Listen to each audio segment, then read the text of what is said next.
Sa video na ito ay malalaman natin ang mga tulong na natanggap ng pamilya ni Rene at mga personalidad, mga artista at politicians na tumulong sa kanila. Kinilabutan ang mga netizens sa kanilang comment patungkol sa totoong nangyari kay Rene dahil sa kanyang pangako sa kanyang ina at sa kanyang pamilya ay agad nagkatotoo. Isa na rito ang kanyang promise sa kanyang ina na bago magtapos ang buwan ng June, lahat ay provided na. Tapusin ang video para matunghayan mo ang sunod-sunod na biyaya na bumuhos sa kanila kahit wala na si Mr. MVP. Nauna na dito ang pangako ng Ateneo de Davao University na paaralin lahat ng 6 na kapatid ni Rene mula basic education hanggang sa makapagtapos sa college. Dahil isa ito sa mga pangarap ni Bobet ang matulungan at mapagtapos lahat ang kanyang mga kapatid. Kasunod nito ang 1 million pesos cash assistance na binigay mismo ng provincial governor ng Cotabato na si Governor Lala Mendoza. Maliban dyan, namigay din siya ng computer sets para mag-grant ang pangako ni Rene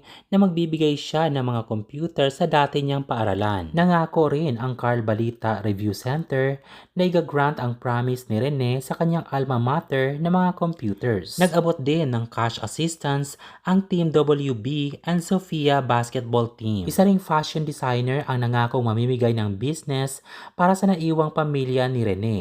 Mga barong, Filipiniana, mga sapatos para sa kanilang bagong negosyo. So, promise, yung mga sukat ng pantalon, size ng mga sapatos, ibibigay ko yun para makatulong ako sa paano, wala man si Bobet sa pananampalataya niya sa Diyos. Maraming taong nagmamahal at isa na doon nagmamahal. Nangako din ang CLC Marketing Ventures Corporation Davao Branch na mamibigay sila ng furnitures sa family ni Rene. Nangako din ang National Housing Authority ng Davao City na magbibigay sila ng isang unit ng condominium para sa pamilya ni Rene na nagkakahalaga ng 1.7 million pesos pero ibibigay ito ng libre. Sa unang gabi ng lamay ni Rene, si Vice President Sara Duterte ang unang dumating para magbigay ng tulong at nagbigay ng bulaklak. Sa unang gabi ng burol, dumating din ang aktres na si Claudine Barreto para makiramay at mamigay din ng tulong.